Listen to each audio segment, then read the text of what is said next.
Hey, hello everyone, it's Daryl, and today we're working on the 2007 Kia Rio door latch mechanism. The pull latch cable for the inside door release has broken, and on this car you can't get just the cable replacement. You have to buy the whole door latch assembly. So we purchased that assembly, and we got it, I think it's about $100 at the local Kia dealer. I ordered it from eBay. That came right from Korea, all set and packaged here. Your part number. You can see it's the same thing that Hyundai uses too for a lot of their cars.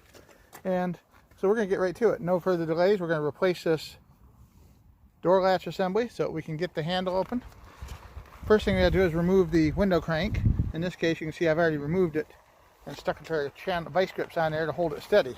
There's just a couple of latches you need to remove to get this off. There's a screw back here on the door frame, one Phillips screw here. Zip that out. And then, if I remember right, there's another screw or bolt here behind the door handle, right down there. And then there's another Phillips screw here behind the actual door handle itself on the trim panel there we got to take out. Now once those two screws here, the bolt here, and then there's one more Phillips screw down here in the front of the door into the bottom of the door panel. And then you got to reach your pry tool underneath the plastic between the frame and the plastic and just snap it out like that. It'll snap right out. Once it snaps out, the whole thing will lift up and off. Now we're this far in, the door panel's off. We're going to want the window glass to be rolled up while we do this so that we have room to reach in through here to access the control rod that goes up to the door handle. That's really the trickiest part of doing this, is getting that control rod off that goes up to the door handle. The rest of it's just a matter of bolting the three screws in that hold the latch in place and hooking your new cables up to the lock and the handle, which is really quite easy. Here's our new latch assembly. And you can see there's two cables going out from it, one for the lock and one for the latch. And there's also two rods that go up on the back. And these two rods, one's for the lock mechanism and the other one's for the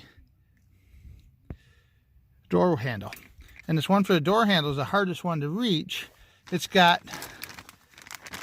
a plastic push clip connector on it, which basically you slide this into the connector and then the plastic flips over it down over this part to hold it in place.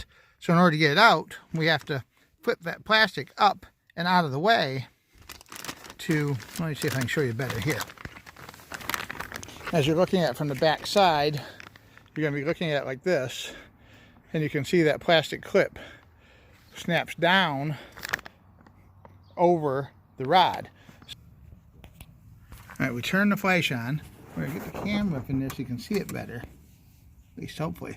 And there that little bugger is.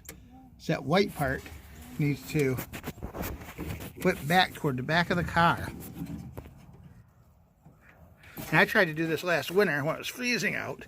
It's not so freezing now, it's like 45 out. And it doesn't feel so bad working out here right now.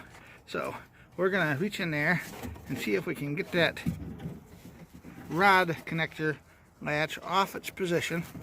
And, oops, there it is. I already had it flipped up. Alright, we'll bring it up. And once we get that up, the rod should, theoretically, slide directly backwards and into my hand. Alright, once we've removed the old latch, wherever it went, oh, it's still in there.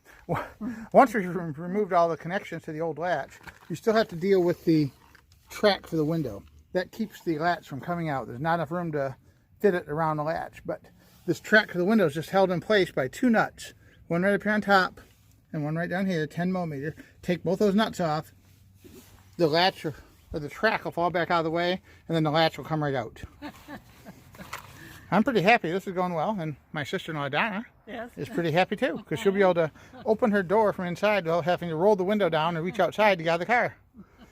She's actually gotten stuck in the car a couple times when the window crank broke and she couldn't get out. Well, it froze, didn't it? Yeah. Yeah, the window froze and she couldn't get out. So, well, this will be way better. Now we're going to set the new latch mechanism into place. And then we're going to replace the window track guide after we get this put into place. The rest of it should be a piece of cake from here on out. I hate saying that, but I think it's going to be good. It makes it a lot easier to line everything up inside if the first thing you do, putting it back together, is to reinstall the latch onto the outer door frame.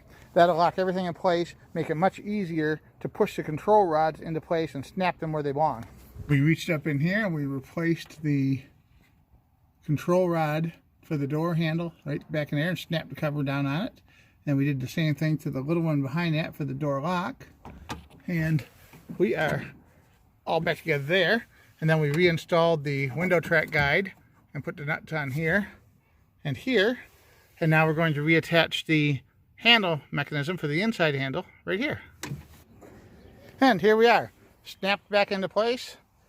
Replace screw behind the trim panel here, one screw down on the bottom below the speaker, one screw behind the door handle here, and another screw on the top rear of the door panel.